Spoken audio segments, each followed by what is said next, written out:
Welcome back to our channel, where we bring you detailed updates and untold stories about Catherine, Princess of Wales, the wider royal family, and the people orbiting their world. Today's story is explosive, controversial, and deeply unsettling. According to new claims now ricocheting across both sides of the Atlantic, Prince Harry has reportedly lost his mind after what is being described as new evidence emerged. Evidence that allegedly exposes a paid, hidden relationship between Meghan Markle and Prince Andrew dating back decades. These allegations, if even partially true, wouldn't just bruise reputations. They could detonate the entire foundation of the Sussexes' carefully curated post-royal brand. Because what happens when the story you built your entire life and business on is methodically ripped apart in front of the world? Today, we're diving into a narrative that stretches from college dorm rooms in Chicago to palatial Mediterranean yachts, from TikTok confessionals to encrypted message leaks, and from a quiet California mansion to the very heart of the British monarchy. This is the story of what some are already calling the Montecito collapse, a secret buried for 20 years. For more than 2 decades, a particular secret, if you believe the people now speaking out, lay dormant, buried deep beneath the foundations of a royal marriage, a global media empire, a billion-dollar Netflix and Spotify narrative brand. Now, that secret is being dragged into the light and weaponized in a way that has reportedly sent shockwaves through the highest levels of the British royal family, the discreet corridors of Hollywood agents and publicists, and most of all, the walls of the Sussexes' Montecito estate. At the center of this storm stands one man, Piers Morgan, the outspoken broadcaster, tabloid veteran, and perhaps the most relentless media critic of Meghan Markle, has released what he calls irrefutable proof of a hidden relationship between a young Meghan and the now disgraced Prince Andrew. Morgan's claim is not subtle. It isn't framed as speculation or open-ended questioning. It is presented as fact, supported by alleged witnesses, leaked documents, and past events reframed under a much darker light. The result: a global tremor. The first tremor, a digital ghost on a yacht. The first shock did not arrive with a bang, but with a pixelated whisper. In January 2025, an image appeared online. At first, just another piece of unverified content in the chaotic churn of social media. But within hours, it went viral with the force of a digital wildfire. The image showed a woman, sun-drenched, standing on the deck of a luxury super yacht.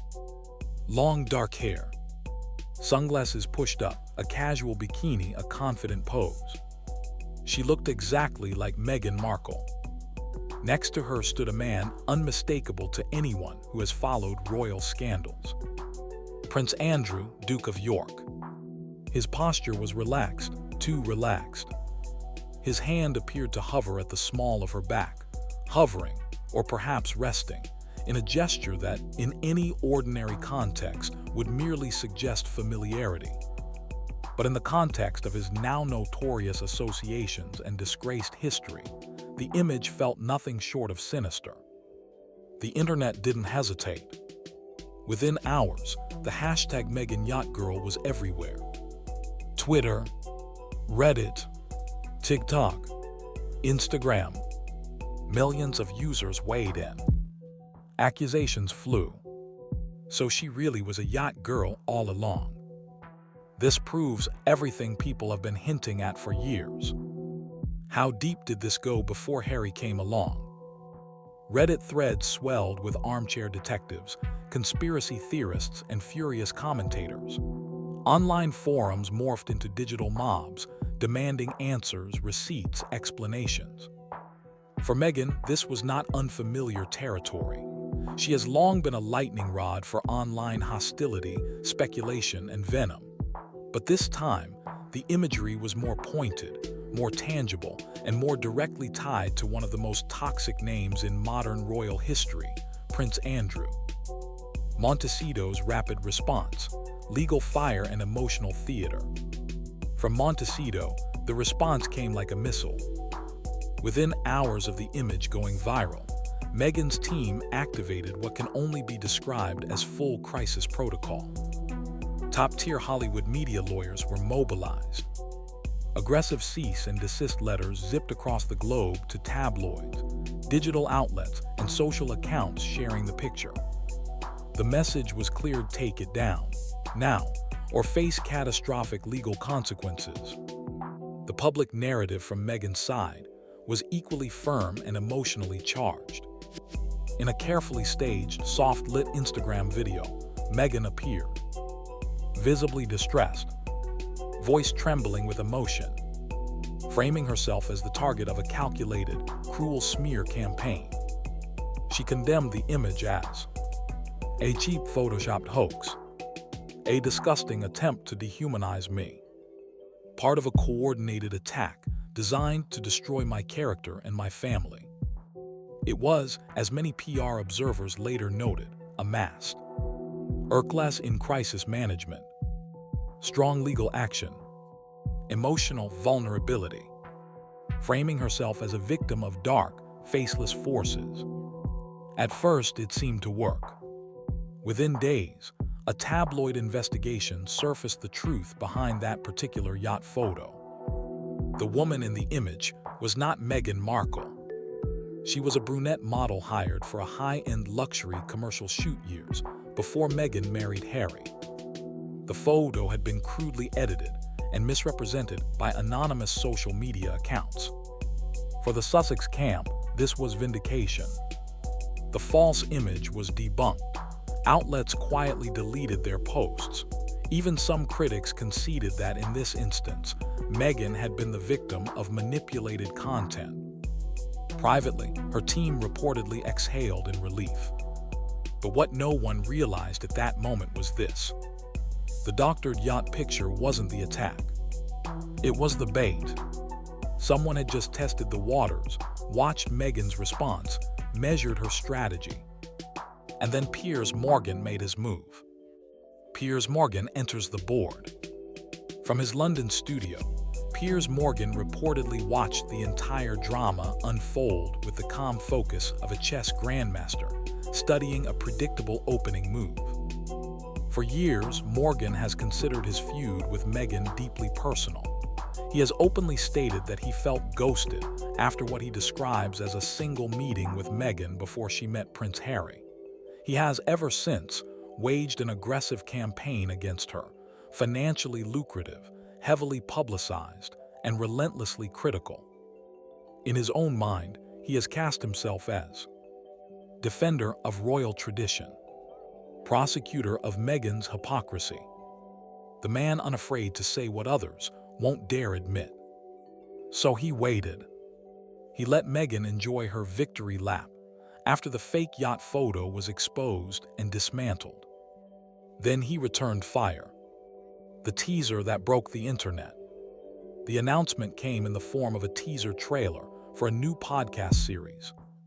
The production quality was cinematic. Shadowy images of royal palaces and city skylines. Grainy photos of yachts and college campuses. A suspense-laden musical score, dark and unnerving. Then came Morgan's voice, calm, deliberate, cold. Meghan Markle had a covert, paid relationship with Prince Andrew during her college years. And I have proof. He let the words hang in the silence. Then he said it again, slower. I have evidence. The internet, which had just started to recover from the fake yacht image, erupted all over again, this time with even more ferocity. The hashtag Meghan Andrew scandal shot to the top of trending lists worldwide. Commentators asked, what does he have? Is this another smear or the story of the decade? Has Meghan finally met her match? According to sources close to the Sussexes, Meghan watched the teaser from inside her Montecito home. They say She went pale. Her hands shook. She recognized one thing: Piers Morgan does not usually bluff.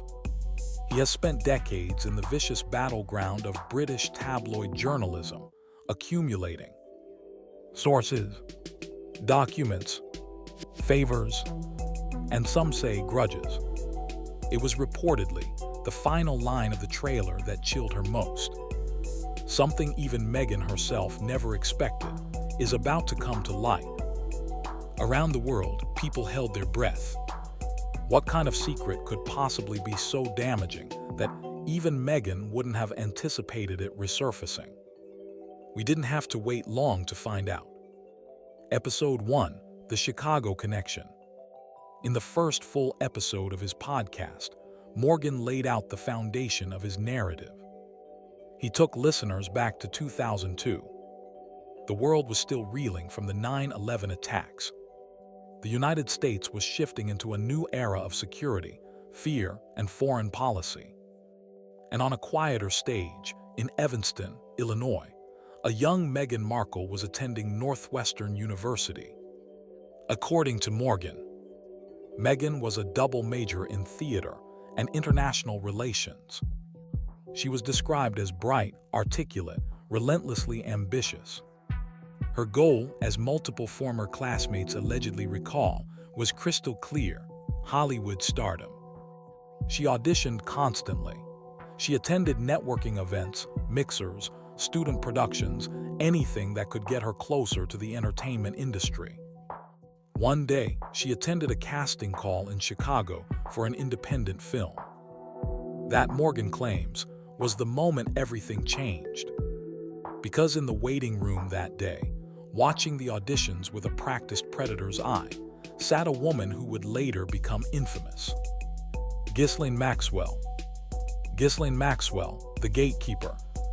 To understand the weight of this alleged encounter, we have to revisit who Ghislaine Maxwell was at that time. In the early 2000s, she was a mysterious but highly connected socialite, moving in elite circles from New York to London, frequently seen with billionaire financier Jeffrey Epstein. For years, she was the gatekeeper, a British woman with impeccable manners and seemingly endless connections. Someone who could open doors to money, status, and influence. The one who reached out to young, ambitious women and offered them opportunities they could never access alone. Only later did the world hear the horrifying testimony of her victims. How Maxwell identified, groomed, and funneled vulnerable girls and young women into Epstein's orbit. How she dressed up exploitation as mentorship and advancement. How she organized encounters where powerful men treated women like disposable objects. Back in 2002, however, her criminal reality was hidden behind the veneer of wealth and sophistication. According to Morgan's podcast, Maxwell saw Meghan audition and took an immediate interest. The claim is that after the audition, Maxwell approached her. Allegedly, she said something like, "You have enormous potential. I'd love to invite you to a very special gathering.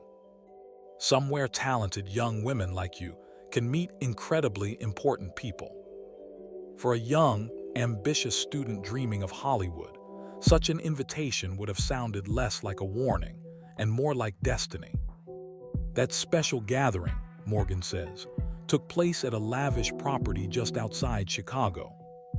And it was there, he claims, that Meghan first met Prince Andrew, Duke of York. The Duke and the student. In 2002, Prince Andrew was still a senior working member of the royal family.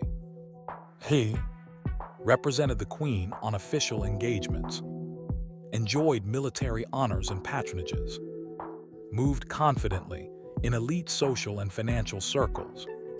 At that Chicago area reception, according to Morgan's account, Meghan arrived starry-eyed, thinking she'd be mingling with industry contacts. Instead, she found herself in a room mixing money, power, and predatory intent. Witnesses cited in the podcast claim Andrew's attention quickly fixed on Meghan. He was overly attentive, gazing at her with a focus that felt more personal than polite. He asked questions, leaned in, and made it clear she stood out to him. After the event, according to Morgan, Andrew reportedly turned to Maxwell and said, "That girl, Meghan. Invite her to dinner tomorrow." From there, the story becomes more troubling. Morgan's sources describe a series of private encounters, exclusive museum tour, late-night walks in the city, intimate meals in secluded locations. On the surface, perhaps, it could have been mistaken for a fairy tale scenario. A glamorous British prince, a beautiful, ambitious American student, an almost cinematic collision of worlds. But beneath the romantic sheen, Morgan paints something much darker. A carefully staged grooming process, in which a young woman is tested, evaluated, and slowly drawn into a circle where men like Epstein and Andrew allegedly saw women not as people, but as commodities. The parcel, 5 photos in one red circle. The story takes a sharp turn in the fall of 2002. According to Morgan's podcast, a plain brown envelope arrived at Meghan's Northwestern dorm. It looked unremarkable. Inside, however, was a bomb. The envelope allegedly contained 5 glossy photographs, all depicting Prince Andrew on a yacht, surrounded by young, nude women. In one of the photos in the corner was a tiny image of Meghan, taken, Morgan says, at that very first Chicago event. Her face was circled in red ink. Alongside the photos was a handwritten note. "Meet me at Harbor Light Cafe. Come alone." The sender, according to Morgan's second episode, was none other than Virginia Giuffre. Virginia Giuffre, the voice of warning. Virginia Giuffre is now one of the most recognized and courageous survivors in the entire Epstein-Maxwell saga. She was recruited by Maxwell as a teenager, became trapped in a web of abuse and trafficking across multiple countries, later testified publicly about the horrors she endured. Her allegations against Prince Andrew led to a high-profile civil lawsuit in the United States, a multi-million-dollar out-of-court settlement, Andrew losing his military titles and royal patronages, his effective exile from public royal life. In Morgan's podcast, Giuffre appears via video link, her voice steady but heavy with years of unresolved pain and anger. She drops a bombshell. "I was the one who sent that package to Meghan all those years ago." She claims, "I tried to warn her." Giuffre describes how she had already been trapped in Epstein's world. She had first-hand knowledge of how Maxwell operated.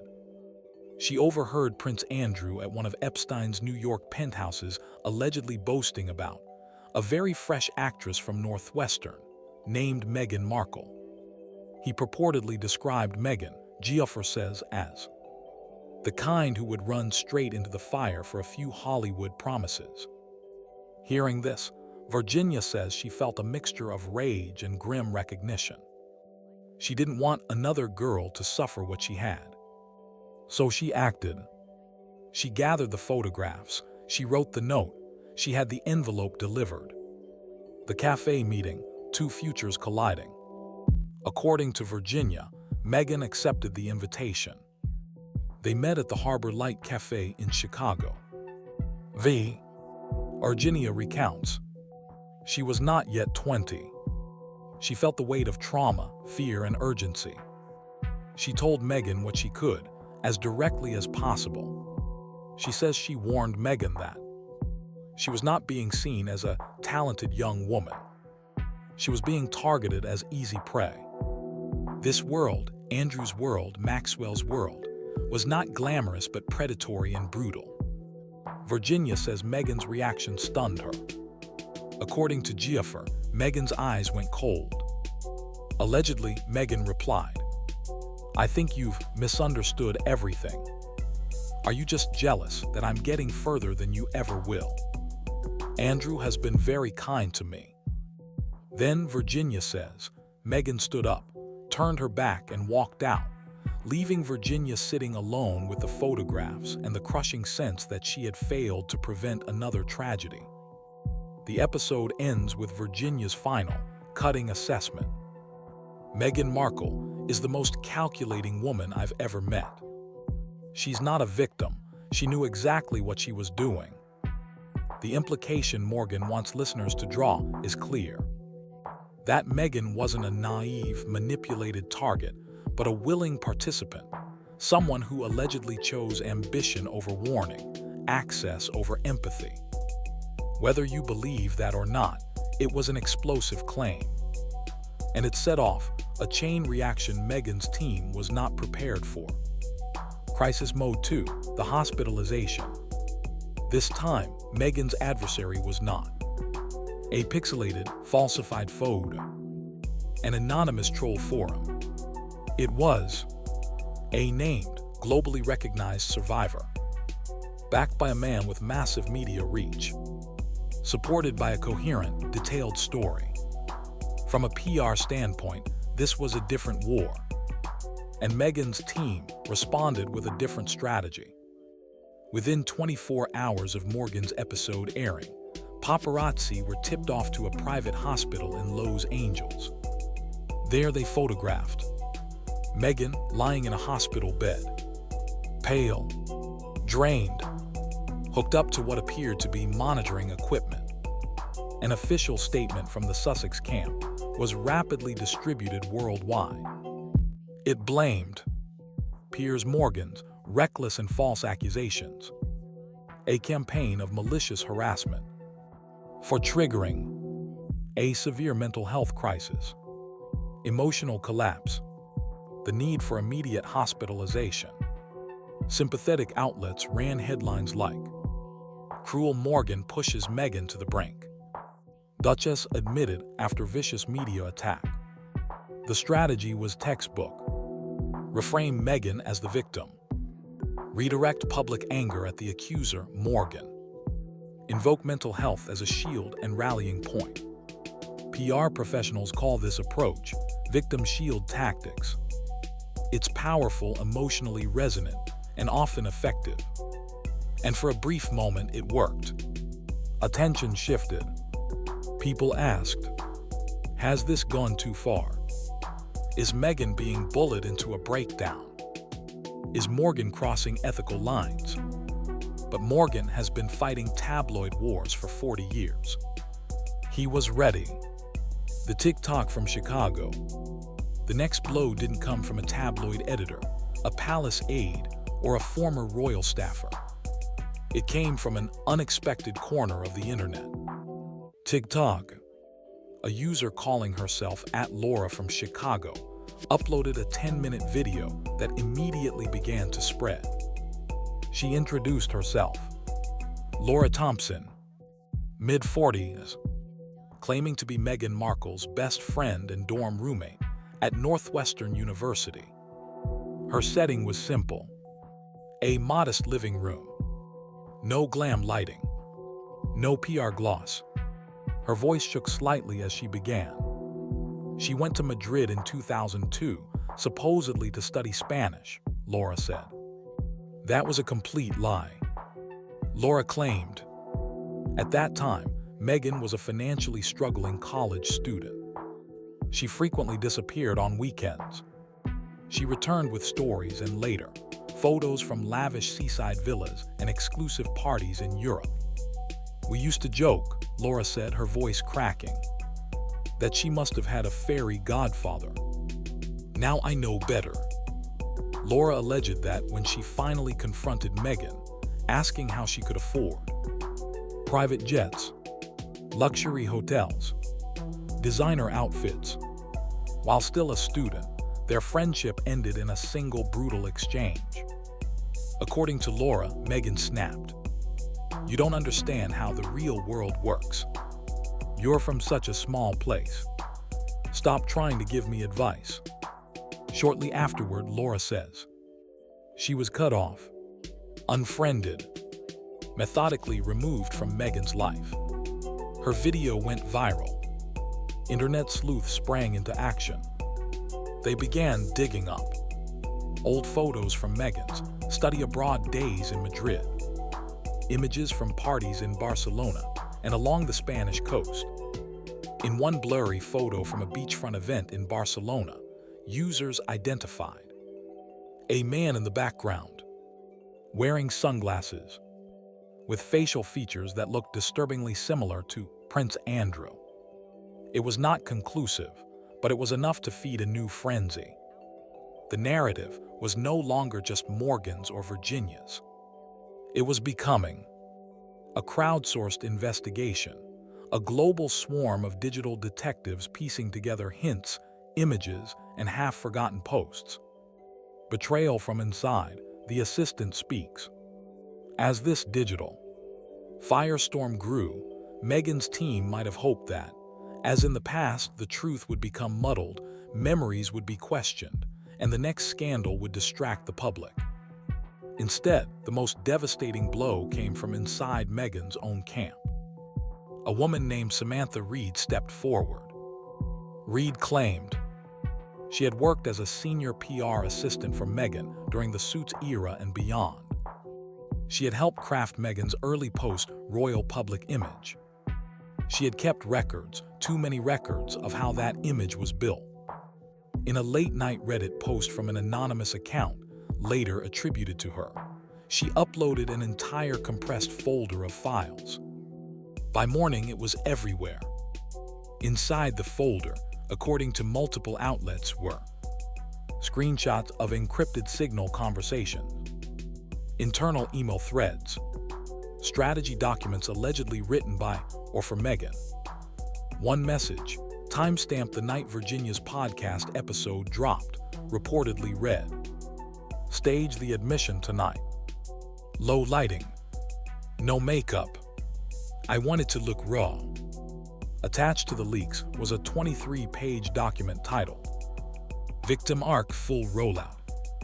It allegedly laid out suggested captions for fan accounts, timelines for sympathetic media stories, talking points emphasizing emotional trauma and attacks by a known bully. Notes like, "Doctor's report must convey serious emotional distress, hair disheveled, no glam." In other words, a playbook, not for surviving a real breakdown, but for staging the public presentation of one. Digital forensics experts, independent from Morgan, the Palace, or any tabloid group, began to analyze the files. Several concluded there were no obvious signs of forgery. Reed, appearing in a video later that week, looked exhausted and hollow. She explained why she had broken her silence. "She is brilliant," Samantha said, "terrifyingly intelligent. But she is also the most meticulous image engineer I have ever known." She took a breath. "After Virginia, after Laura, I'm done.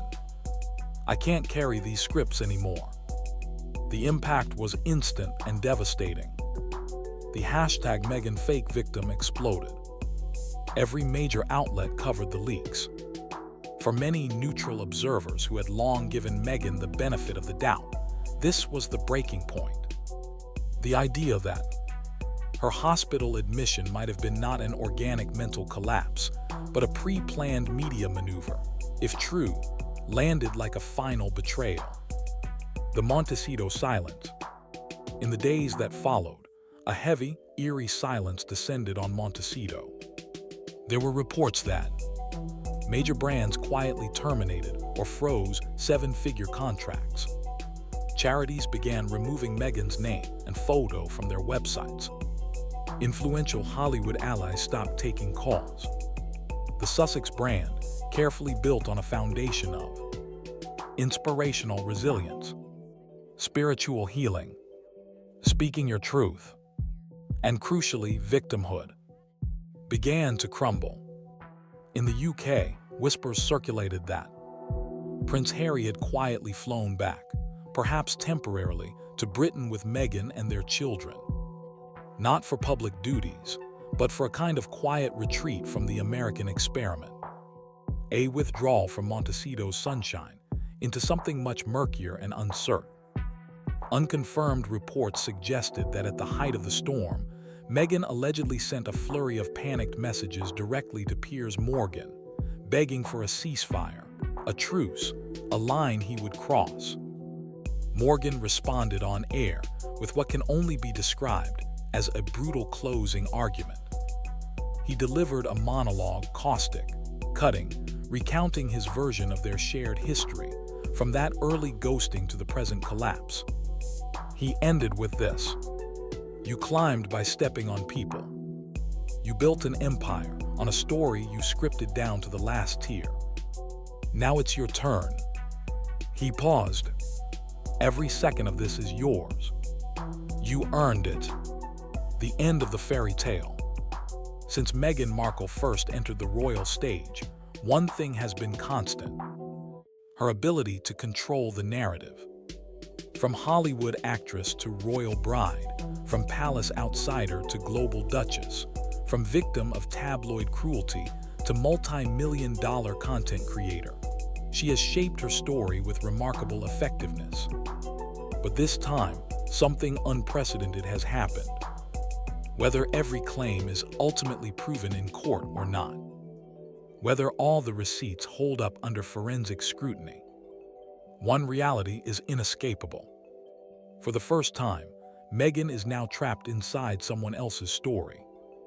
A story written by Piers Morgan, Virginia Giuffre, Laura from Chicago, Samantha Reed, and fueled by millions of online onlookers. Instead of being the narrator, she is the subject. Instead of telling her truth, she is facing other people's truths about her. She is cast not as the misunderstood heroine, but as a woman whose ambition allegedly led her to the edge of one of the darkest scandals in modern royal history. Someone who, her critics now say, didn't just suffer from a toxic system, but allegedly at times benefited from it. As the Pacific fog rolls in over Montecito, covering the manicured lawns and high walls of that serene California mansion, the Duchess of Sussex is reportedly left looking out at a shattered public image, collapsing partnerships, a global audience that, for the first time, may not be willing to simply accept the next chapter she tries to write. In the digital age, once ghosts of the past are disturbed and dragged online, they almost never go back to sleep. This story, true, exaggerated, or somewhere in between, has already become something larger than Meghan, larger than Piers, larger than any one person. It is now a cautionary tale. A tale about the dangers of unchecked ambition, the weaponization of victimhood, the fragility of image-based empires in an era where every lie can be screenshot, every whisper recorded, every secret eventually spilled. The fairy tale, some say, is over. In its place stands something darker, messier, and far more real. Music swells softly. Thank you for watching and staying with us through this deep dive. We want to hear from you. Do you believe these allegations against Meghan Markle and Prince Andrew? Do you think this is a coordinated smear campaign, or the long overdue uncovering of a buried past? Has your view of Harry and Meghan changed in light of these claims? Share your thoughts in the comments below. If you found this breakdown informative, please like the video to support the channel, subscribe, and turn on notifications so you never miss an upload. Until next time, goodbye for now.